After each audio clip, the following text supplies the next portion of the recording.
आऊज़ुबिल्लाहिमिनश्शैतानिर्रजीम बिस्मिल्लाहिर्रहमानिर्रहीम।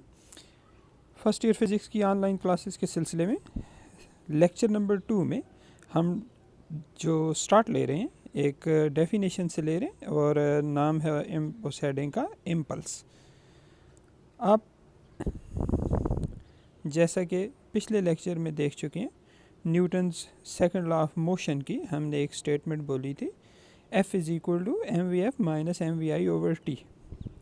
अगर आप इस इक्वेशन को रीअरेंज करके इस स्टाइल में लिखें जैसा कि यहाँ पे ये इक्वेशन मेंशन्ड है, F into t is equal to mvf minus mvi, तो ये जो F इंटू टी है इस टर्म को हम बोलते होते हैं इम्पल्स। तो बुनियादी तौर पे what is impulse? The product of the force acting on a body and the time for which this force acts on the body. और इस ऊपर की जो इक्वेशन है वहाँ से रीअरेंज करने के बाद ये इक्वेशन हमें ये बताती है कि इन सिंपल आप इम्पल्स को यूँ भी कह सकते हैं, it is change in momentum of the body mvf minus mvi। So impulse is the change in the momentum of the body that is equal to the product of the force and time.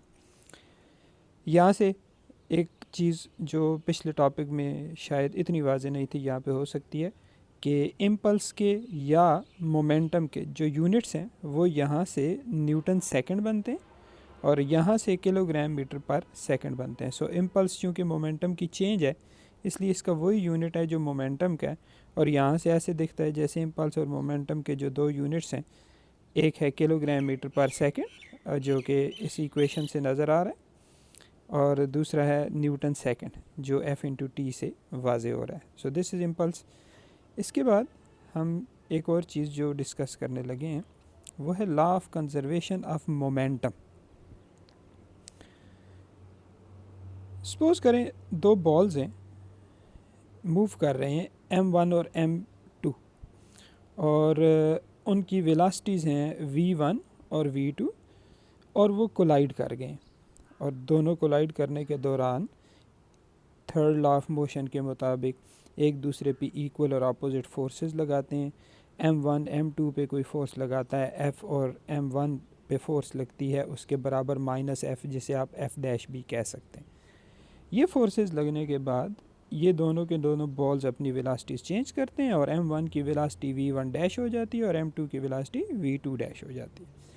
अभी हम impulse की definition में ये बात discuss कर रहे थे कि ये फोर्सेस इन बॉल्स पे अगर लगी हैं किसी टाइम t के लिए तो F इंटू टी को बराबर होना चाहिए चेंज इन मोमेंटम के। तो इस चीज़ को जहन में रखते हुए हम इन दोनों बॉल्स के मोमेंटम चेंजेस को फाइंड करते हैं। तो आप देखें जो पहली इक्वेशन है, F डैश वो फोर्स है जो m1 पे लगी है इंटू टी उस टाइम के लिए लगी है जो t है। This is equal to m1 v1 dash minus m1 v1। इसी तरीके से m2 पे जो फोर्स लगी है वो F, तो F into t is equal to m2 v2 dash minus m2 v2। ये दोनों की दोनों इक्वेशंस इम्पल्स के आइडिया को जहन में रख के बनाई गई हैं। So F into t is equal to the change in momentum of m2, F dash into t is equal to change in momentum of m1।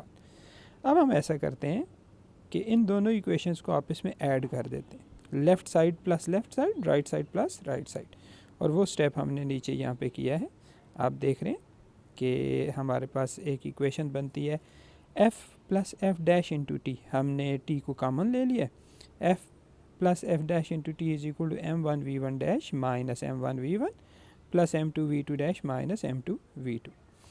जैसे कि थोड़ी देर पहले भी मैंने आपसे तज़किरा किया था, F और F डैश को लाजमन एक दूसरे की इक्वल और अपोजिट होना चाहिए क्योंकि ये एक्शन रिएक्शन फोर्सेस हैं। सो इन दोनों को यहाँ पे एक दूसरे से कैंसिल किया हो जाना चाहिए क्योंकि F dash is equal to minus F1। तो इस इक्वेशन की जो लेफ़्ट साइड है फाइनली इसे ज़ीरो हो जाना है। So zero is equal to m1 v1 dash minus m1 v1 plus m2 v2 dash minus m2 v2।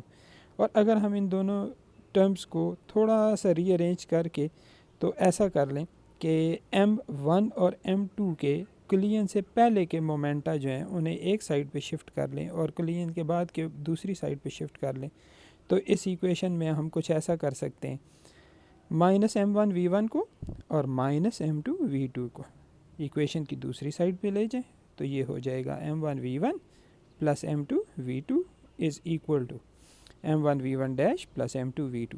और इस इक्वेशन को आप देखें, ये इक्वेशन आपको ये शो कर रही है कि क्लियन से पहले m1 और m2 का यानी पूरे सिस्टम का कुल जो मोमेंटम था वो बराबर है m1v1 प्लस m2v2 यानी क्लियन के बाद पूरे सिस्टम के मोमेंटम के। या यूँ कह लें कि इस सिस्टम के मोमेंटम में कोई चेंज नहीं आई है। तो यहाँ से हम अगर law of conservation of momentum की स्टेटमेंट बयान करें तो वो ये बनती है कि the total linear momentum of an isolated system remains constant. Isolated system से मुराद है एक ऐसा सिस्टम जिसके ऊपर बाहर से कोई फोर्स भी ना लगे, no external force acts on this system, such system is isolated system. जैसे कि हमने अभी जो डिस्कशन की है उसमें दो बॉल्स हैं, उन्होंने एक दूसरे पे फोर्सेस लगाई हैं लेकिन बाहर से कोई फोर्स नहीं लगी, तो ये दोनों बॉल्स का जो सिस्टम है इसे हम आइसोलेटेड सिस्टम कहेंगे। और फिर हमने देखा है कि उन दोनों बॉल्स के सिस्टम का जो टोटल लीनियर मोमेंटम है वो कांस्टेंट रहा है। So according to the law of conservation of momentum the total linear momentum of isolated system remains constant.